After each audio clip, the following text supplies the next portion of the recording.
Government is becoming so enormous that it's gobbling up all the resources. We have the highest taxes in the world now. There are socialized countries that have lower taxes than us.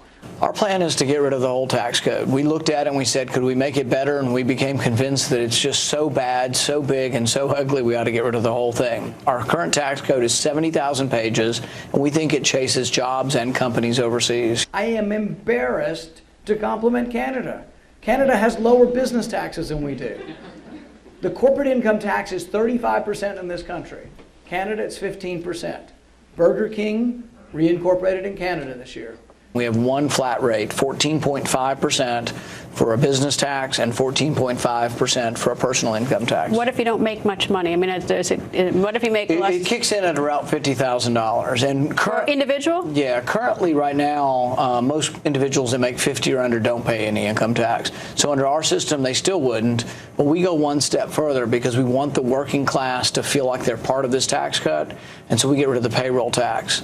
Payroll will now be taxed as part of the business tax, but the individual worker, like if you make $40,000 a year, a couple with 2 kids, you'd actually get a $2,000 reduction by having not to pay any payroll tax. What about the revenue to satisfy like our debt or to pay for our national security? We would cut spending, and we'd cut it in a dramatic way. We'd actually eliminate departments. Department of Commerce is mostly about corporate welfare. I'd get rid of it all tomorrow.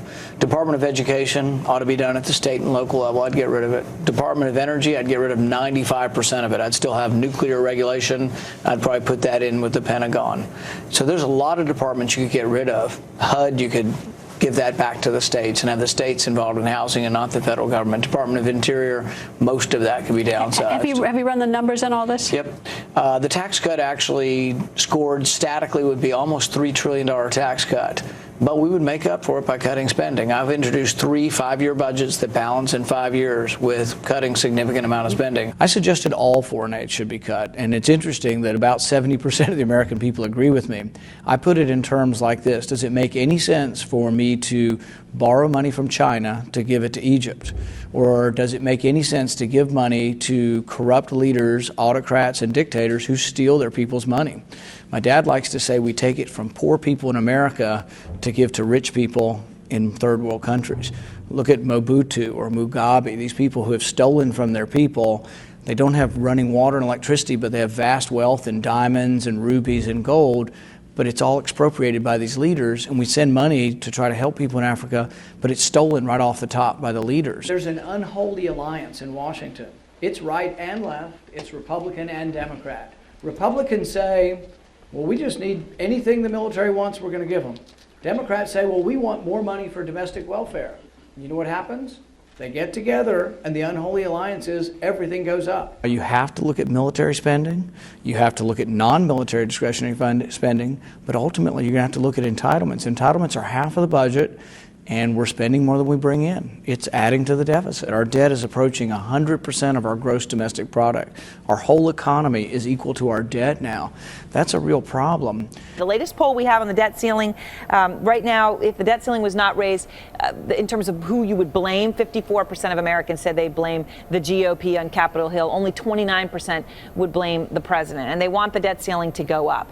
Obviously, you took a stand on this. Are you worried that voting against this issue could hurt your standing, your political future? I never really think about things in terms of my political future. I just think about what's best for the country. And I would dispute your poll numbers. I would say the overwhelming majority, I think it's probably a 70 to 80% number, think that we cannot keep borrowing money without having some spending restraint. So if you word that, polls all on how you word the questions. But if you ask people, should we continue to borrow money without any budgetary restraint or without any budgetary caps or without trying to balance the budget, I think they would say, no, it's inexcusable, it's unsustainable. So we've got real problems as a country, and we can have all these sort of short-term battles between Republicans and Democrats, but we're borrowing over $1 million a minute. It's costing 1 million jobs a year, and it's unsustainable. They don't have to balance their budget. They've got a printing press, and it's been working overtime. It works 24 hours a day, but printing up all that money, creating all that money to pay for the debt leads to problems. It leads to dislocations in the economy. The housing bubble. The housing bubble and subsequent crash were caused by the Federal Reserve, keeping interest rates too low for too long. Too much government money was given out to too many borrowers who could not afford the payments. Contrary to what the president claims, big government and debt are not a friend to the poor and the elderly. Big government debt keeps the poor poor and saps the savings of the elderly. Everybody wants something from government, but they have to understand there are consequences to getting something from government if it has to be borrowed. Republicans and Democrats misdiagnosed the problem as too little government, so they gave us more government in the form of bank bailouts and a government stimulus plan. Nearly $1 trillion later, though, we find that government doesn't create jobs very well. It turned out that it costs nearly $400,000 per job created. I don't think we're on a path towards balancing the budget. We're not on a path towards reducing the debt. We're on a path towards still exploding the debt. Do you know there's 100,000 employees in the federal government who make more than $100,000 a year? For those who are struggling, we want you to have something infinitely more valuable than a free phone. We want you to have a job and a pathway to success. Small government, lower taxes will help you get jobs and create opportunities. We need to audit the Fed. We need to argue how are jobs created. Everybody wants to create jobs. Republicans, Democrats don't want to create jobs. I want to create jobs by leaving more money in the private sector and sending less money to Washington. Government spending doesn't work. It doesn't create jobs.